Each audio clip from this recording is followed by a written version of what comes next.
So now we'll talk about hypertensive crisis. So hypertensive crisis মানে কি?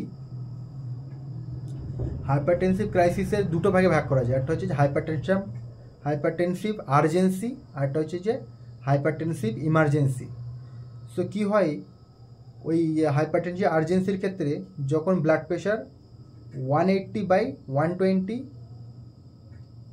এবং hypertensive ইমার্জেন্সির ক্ষেত্রে ওই ব্লাড প্রেশারটা কী হয়, মোর দ্যান 180/110, এই ব্লাড প্রেশারটা এই ধরনের বেড়ে যায় হাইপারটেনসিভ আর্জেন্সি আর ইমার্জেন্সির ক্ষেত্রে।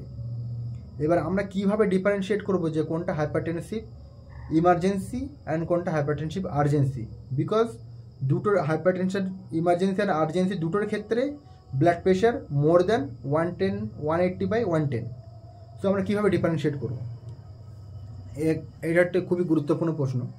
তো দেখবো যদি কোনো পেশেন্টের এন্ড অর্গান ড্যামেজের জন্য যদি ব্লাড প্রেশারটা বেড়ে যায়, এন্ড অর্গান সাপোজ পেশেন্টের কিডনি খারাপের জন্য বা পালমোনারি এডিমার জন্য অথবা কনজেস্টিভ কার্ডিও ফেলিয়ারের জন্য বা কোনো ভাইটাল অর্গান যদি ড্যামেজ হওয়ার জন্য যদি ব্লাড প্রেশারটা বেড়ে যায়, সেক্ষেত্রে আমরা বলবো যে hypertensive emergency.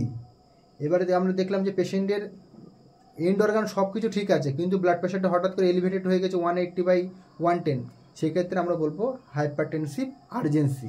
So this is the very good question. Thank you for watching these videos.